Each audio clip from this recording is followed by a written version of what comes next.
the other side.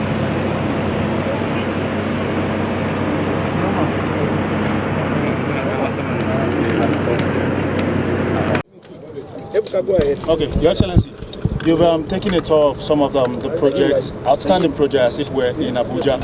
And of course, some of these projects, to complete them, the monies are running into billions of naira.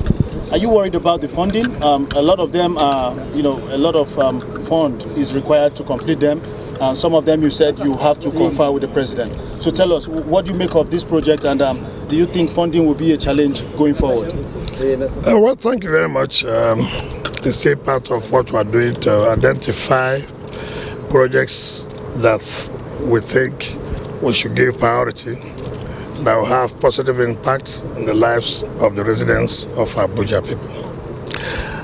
Today, the mixed feeling because of we lost two of our citizens in the building that fell in Gariki. We sympathize with the family. We've gone around so many projects. The presiding officers supposed houses.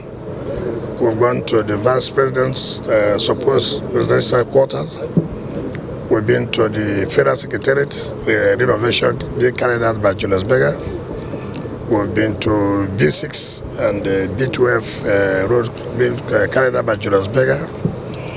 And here we are, this very, very interesting facility that ought to turn Abuja around as one of the world-class cities. I'm not always afraid because we know we're going to face challenges, and we're here to solve problems. If there are no problems, Mr. President wouldn't have been here.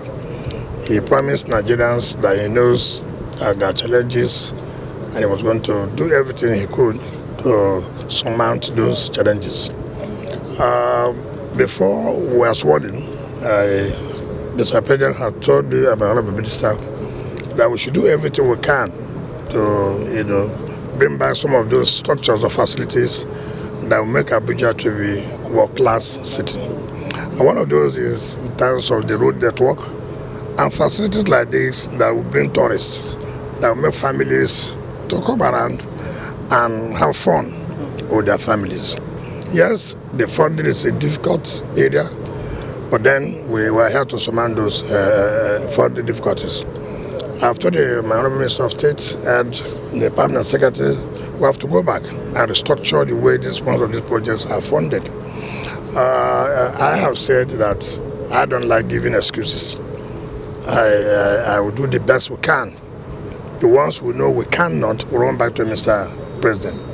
But be assured, the kind of things we are going to do in the next 6-7 months, projects that have been abandoned, that will now come back to life. Like I've told Julius Berger, that the federal secretariat, and they've promised if the funding is there, they are going to finish it in 7-8 months. When we went to the other road, the B6 road, and these are very important infrastructure that will change the landscape of Abuja. And they've told us that, look, if the funding is there, in the next 6 months, they'll finish it. So what is holding all this? Those projects, I can assure you, in the next 7 months, all these two projects will be completed. Because, but as I'm thinking, I know how to direct the funds. Then in this again, like we said, this ought to be partnership with government and private investors.